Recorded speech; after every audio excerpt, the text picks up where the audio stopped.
Welcome back to Universally Me. I'm Antonia Carlotta, and today we journey through the shadows of Universal's golden age to uncover the life of Helen Chandler. This is my second video this year where I'm making good on a promise to honor the women of the Universal monster movies.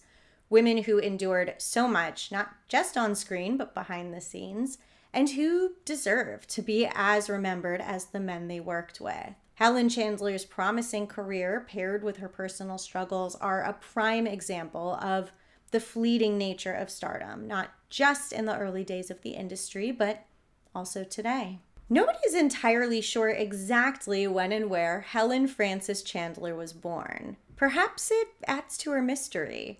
According to Helen's family, she was born February 1st, 1908 in New York. Other records, though, report that she may have been born in 1906 in Charleston, South Carolina, or even New York in 1909. In his book, The Very Witching Time of Night, Gregory Menck muses that, in the end, maybe Helen Chandler wasn't even sure which was true. Helen Chandler grew up with her mother and her little brother Leland, and her mom was a classic stage mom. She expected the kids to work from a very young age and kind of just saw them as trained animals. At best, their mother was distant, and at worst, she was strict and overbearing. Helen had her first stage role at just 8 years old, and by 12, she was already performing in roles on Broadway opposite John and Lionel Barrymore. She became well known in the theater world, appearing in The Wild Duck, Hamlet, Silent House, The Marriage Bed, and, of course, like so many before her, she followed in their footsteps to begin her transition to film in 1927. But she didn't like it at first. She didn't like silent films. So she decided to head back to the stage until talkies were more popular a few years later. In her theater days, Helen Chandler crossed paths with so many people who would become her contemporaries in the film industry. In Hamlet, she worked with Horace Liveright, who would go on to produce Dracula on Broadway. She worked with Claude Rains, who would star in The Invisible Man.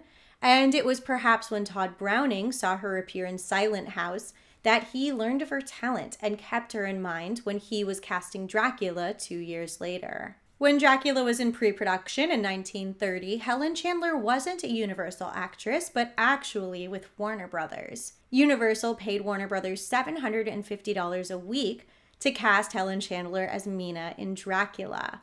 And of that $750, Helen Chandler got all of it. For comparison, Bela Lugosi only made $500 a week to play Dracula himself. If you saw my ranking of the Universal Monster Women, then you know I ranked Helen Chandler's Mina in last place.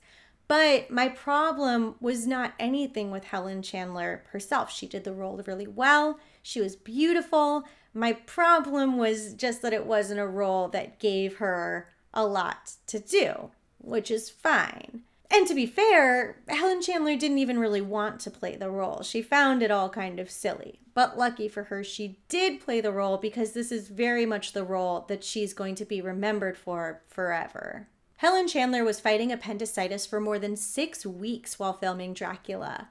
And in some ways, I admire her dedication, but I also have to wonder if persevering through that was the voice of her mother, whether in her head or literally in front of her, ensuring that she didn't fumble the opportunity. Like, I'll tell you now that when Helen finally retired from the industry, her mom just 100% disappeared from her life. The day that Dracula wrapped, Helen Chandler went straight to the hospital so she could finally have that surgery. Helen Chandler acted in more than 15 films over the next 3 years, but nothing captivated the public like her encounter with the Count. And behind the scenes, she was suffering. More than anything, she was lonely, despite having 3 marriages, and she turned to alcohol to cope. Her first marriage was to writer Cyril Hume in 1930, and I think some people lay some blame on him for some of Helen's personal issues, but I've never been able to get a clear answer why. According to Helen's sister-in-law Geraldine, Cy was a really wonderful man who adored Helen, but nevertheless, they divorced in 1934. Her second marriage was in 1935 to actor Bramwell Fletcher, who I best know as the Egyptologist at the beginning of The Mummy, who reads the inscription that's like, if you open this, you'll be cursed forever. And he's like, let's open it. And I think, many people think, that he may have been using Helen as a career launching point, which is not a great start. And separately, it is very clear why their marriage didn't work out. So, he and Helen are married. Helen is friends with Mary Astor. She leaves something at Mary's place. One day goes over to pick it up, honks her horn outside, and who comes to the bedroom window? Not just Mary Astor, but Bramwell Fletcher was with her. So that was the end of that. So finally, Helen Chandler marries Walter Piasek, who's a merchant seaman who she met in a bar. And according to Geraldine, he was just some big dumb man, and Helen Chandler didn't know how to be a normal person, and no marriage could survive that. I'm pretty sure he just shipped off to sea one day and never came back. And I don't blame Helen for everything, like looking at you, Bramwell Fletcher, but I do think that she could be a lot. She lived on and off for years with her brother and sister-in-law in LA. She was admittedly terrible with money, and I'm sure the drinking didn't help. And if she wasn't working, she was just so lonely all the time.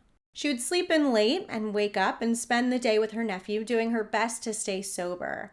And I think she liked that he would give her his undivided attention. They could just kind of be like little kids together. And then in the evening, she would wait on the porch for Geraldine to get home, almost like a puppy, and she'd want Geraldine's attention all evening. And then when everybody went to bed, well, then she would start drinking and smoking and reading, and she would just do that all night by herself, and then she'd sleep in late and do the whole thing all over again. We haven't even gotten to the most heartbreaking part yet, but I already feel so sad thinking about Helen Chandler's life, because all she ever wanted was love and attention. That love that she couldn't get from her mom, or that she saw glimpses of from stage or film audiences. And, at home, she would put on this big personality sometimes. She would dance around. She would tell all these stories. She would sometimes act impulsively for the laughs and for the stories. But on the other side of all this, she was just drinking her sorrows away. She acted in her last film in 1938 and made her last stage appearance in 1941. In 1950, as a result of falling asleep in bed while smoking and drinking, Helen Chandler was badly burned in a fire. Whatever pain she had carried before, it was magnified.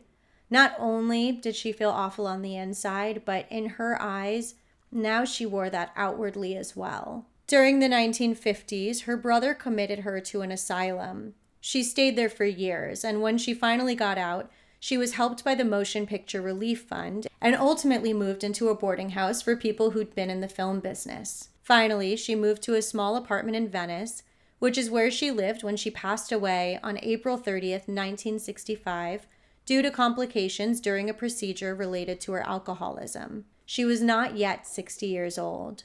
For someone who began with so much promise and potential, it's devastating to see the dark turn that Helen Chandler's life took. But it's also a reminder of how fickle and fleeting stardom can be.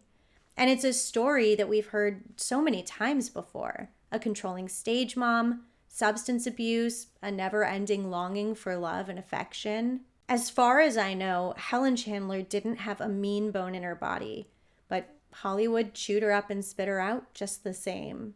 I hope she's at peace now. I think she would be really happy knowing that she'll forever hold a place in film history because of her work as Mina in Dracula.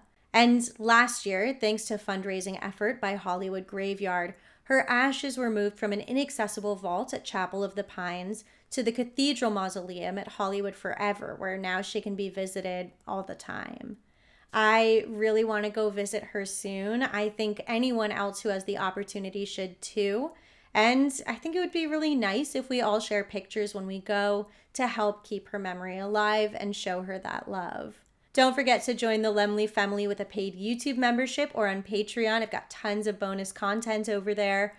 Follow me on Twitter and Instagram at Antonia Carlotta, and thank you so much for watching. Bye.